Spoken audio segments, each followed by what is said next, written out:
Paul wrote letters, some of which, not all of which obviously, but some of which we have, and we have them in the New Testament.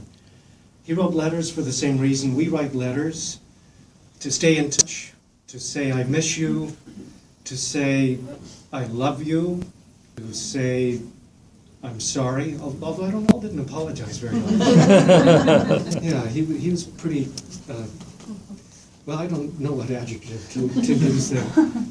But, you know, Paul were here today, he'd have 1 billion followers on Facebook, he'd be on Instagram, all the things that most of you do. You know. But he would do it for the same reasons.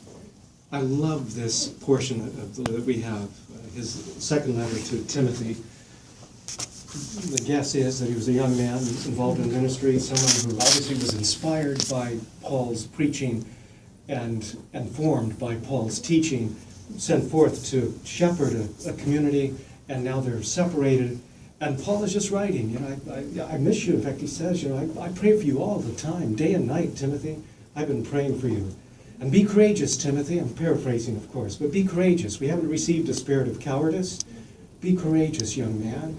And then I love it. He talks about basically, remember the example of your grandma, Lois, even names them, and your mom, Eunice. I was preaching earlier today to not a vast number, but a big number of kids from Mother of Sorrows to kick off Catholic Schools Week.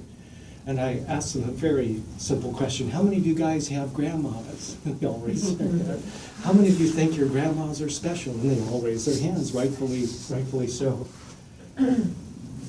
And we have these wonderful people in our lives, and many of them in heaven now already, but praying in a spirit of thanksgiving. And a good thing for those kids to do at the beginning of Catholic Schools Week, but a good thing for us to do at any week of the year. And just acknowledge, as Paul did, and I think as Timothy certainly would have, the gift of these special women in their life. These women who brought them up in the faith, who taught them their prayers. I only knew one of my grandmothers, my Grandma Taylor. My Grandma Brennan died before I was born. And Grandma Taylor didn't teach me my prayers because she was Baptist.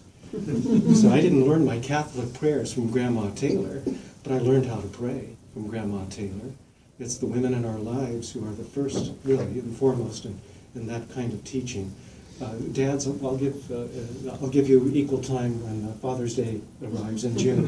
But I had a wonderful dad who participated in all of that as well.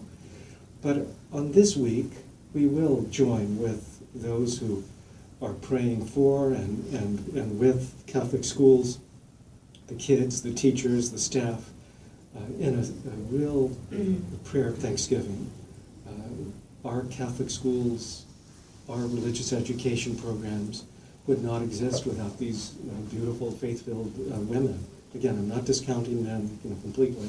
I belong to that club, too. Again, I'll give equal time later, but today's not the day. Today is the day, like Paul and Timothy, to just remember fondly the Grandma Loises of our lives and the mothers in our lives, how they taught us and formed us and fashioned us to be courageous, to be, as Jesus seemed to see the necessity for, sending a further 72 out, more disciples into the world, to be courageous witnesses to this gospel.